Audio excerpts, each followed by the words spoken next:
Hello, I am Serge Salat, President of the Urban Morphology and Complex Systems Institute, architect and urban designer, and author of the Integrated Guidelines on Sustainable Neighborhood Design. In the second part of the overview, Designing People-Centered Places with Sustainable Density, I will describe sustainable public space and sustainable urban blocks. The second section of Overview 111 presents public space and urban blocks. Part 3, Designing Positive Public Space. The public space is a setting for the life of the city.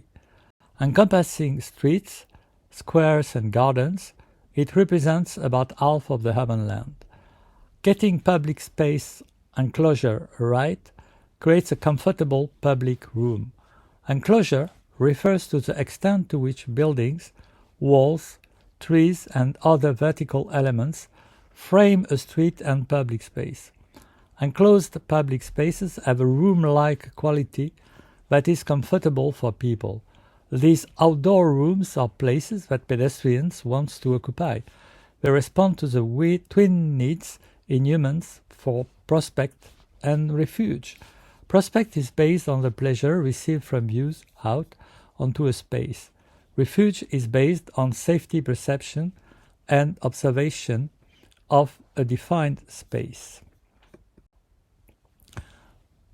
Creating enclosure. Enclosure is formed by an unbroken line of building fronts. Traditional streets were framed in a ratio where the building height and the distance from building to building were equal or less than 1. Contemporary zoning often overlooks enclosure ratios. Form-based codes are one tool to bring enclosure ratios into zoning and create more people-centered public spaces. How to design positive public space. When designed with enclosure, public space becomes positive.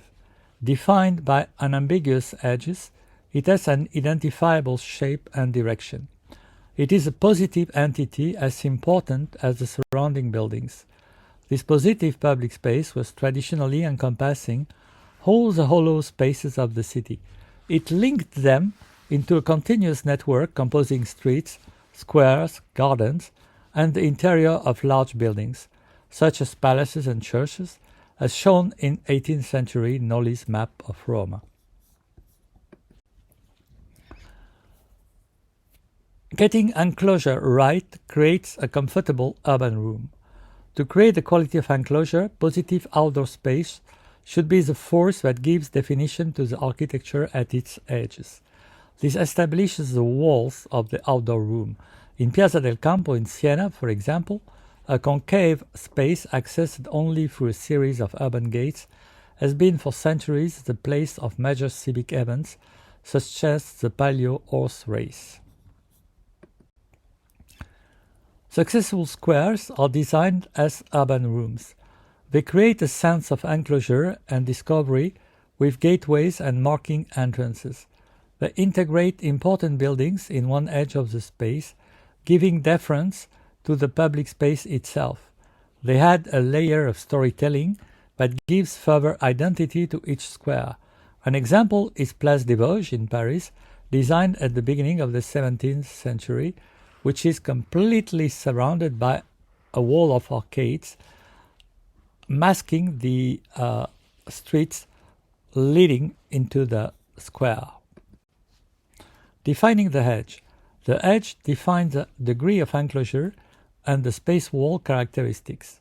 Rhythm, transparency, opacity, openings, texture, and surface ornaments have a significant impact on the character of a place, as does the relationship of vertical mass to horizontal space. The proportion of the wall compared to the human scale is also a key factor. Creating a system of squares.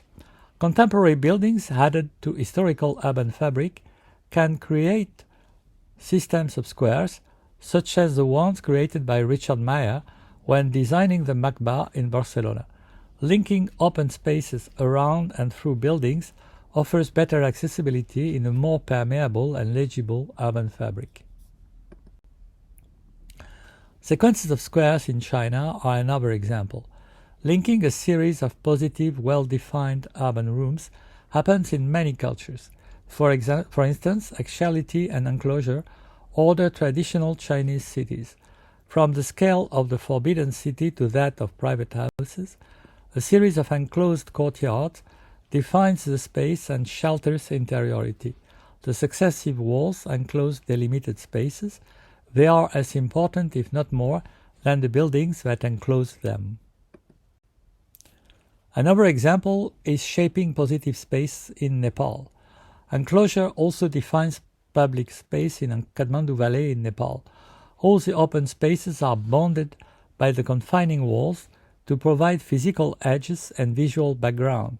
The temples, besides their original purpose of housing gods, are landmarks at the center of squares.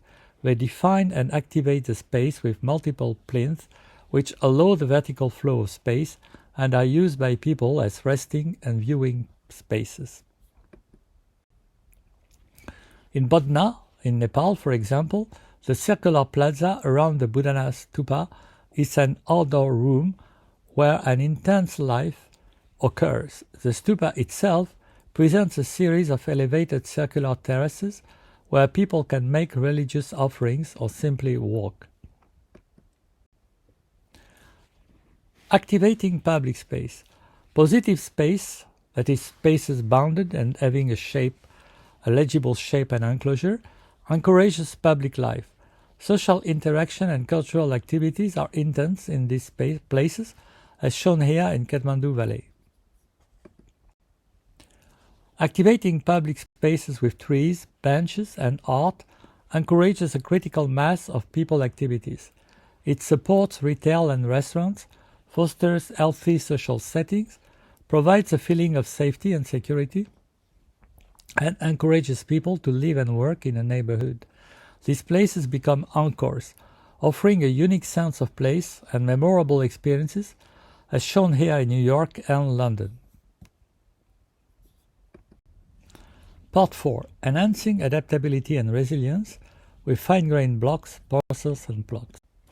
Urban fabric is a physical aspect of urbanism, emphasizing building types, open space, frontages, and streetscapes. Urban grain is a key part of neighborhood urban fabric. Like textiles, it comes in many different types and weaves. Most car-dominated developments are based on coarse grain, while people-centered urbanism calls for fine-grained urban fabrics. Coarse-grained fabrics made of very large blocks and buildings don't provide many opportunities for interconnecting and are inhospitable to people interaction. Fine-grained fabrics consist of small blocks in close proximity. Within each block are several buildings, most with narrow frontages, frequent storefronts, and minimal setbacks from the street. Streets and opportunities to turn corners are frequent.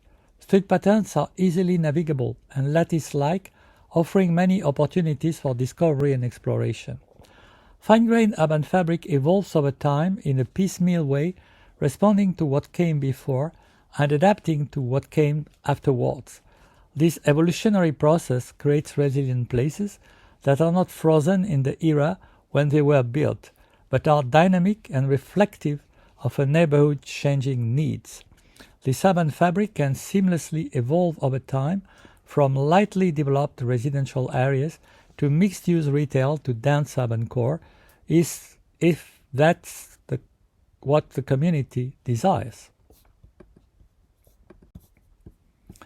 The urban block. Blocks developed around vibrant street edges and further divided in fine-grained small building plots establish a strong and coherent relationship with streets and the public realm. The block pattern shown here in Pembridge Square, London, comprises about 18 buildings with an inner green core and is bordered by tree-lined streets.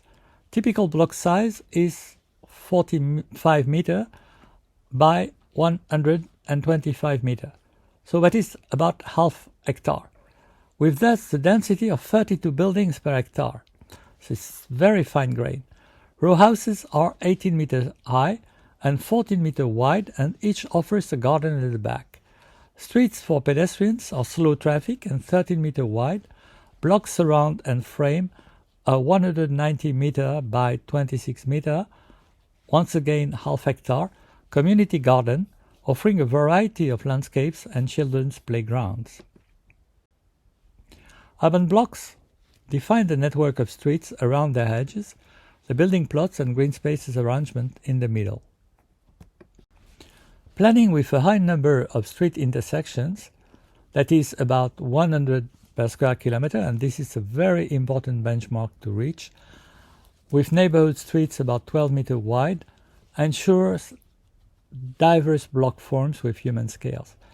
Different block types fit the community culture and aspirations and the local climate. Designing fronts and backs, outside and inside differently, offers blocks inner spaces for various residence uses. This is shown here in a compact form in Paris called Climate. It is also shown in an open and green breathing form in Singapore tropical climate, with communal spaces and gardens in the sky. That is, three-dimensional gardens and the sloping urban farm. Designing with diverse block types.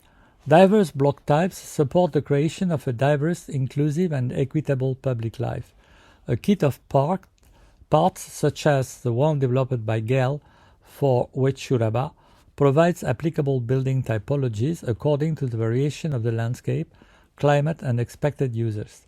By including a mix of typologies, the courtyard house, the apartment building, the townhouse, the row house, the work-life house, and the single-family house, the block becomes a framework for embracing diversity. An example of traditional blocks transposition into contemporary open green forms is Hammarby Sjöstad in Sweden. The blocks are open and organized around large green courtyards. The Hammarby Sjöstad open green block holds a common green space within, creating a semi-private area to serve the residents' social needs.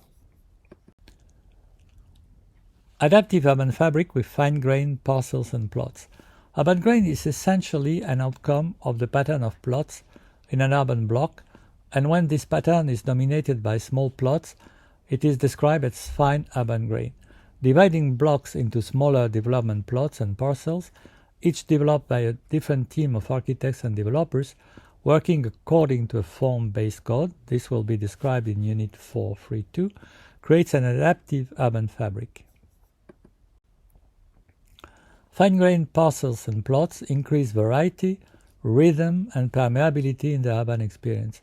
They ensure adaptive resilience to ever-changing economic conditions, with bottom-up processes increasing diversity, as shown around Place des Vosges in Paris. The variety and rhythm create human-scale places.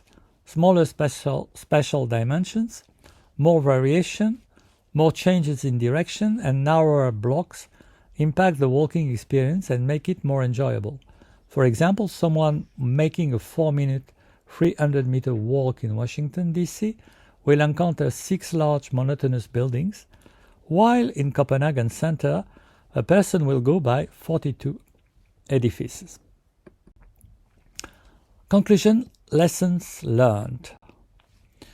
Key takeaways are: incrementally increase fine-grained density while improving the bioclimatic properties of the urban fabric and weaving it with green spaces and nature-based solutions.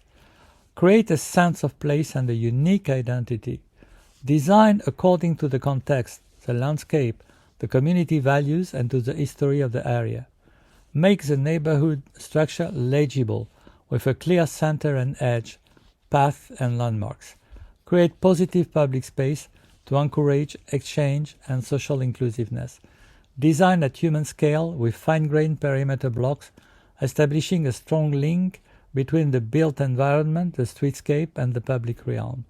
Develop adaptable and resilient neighborhood fabric with fine-grained plots and parcels. Subdivide developments into small enough land units to ensure adaptability and incremental modification while promoting variety.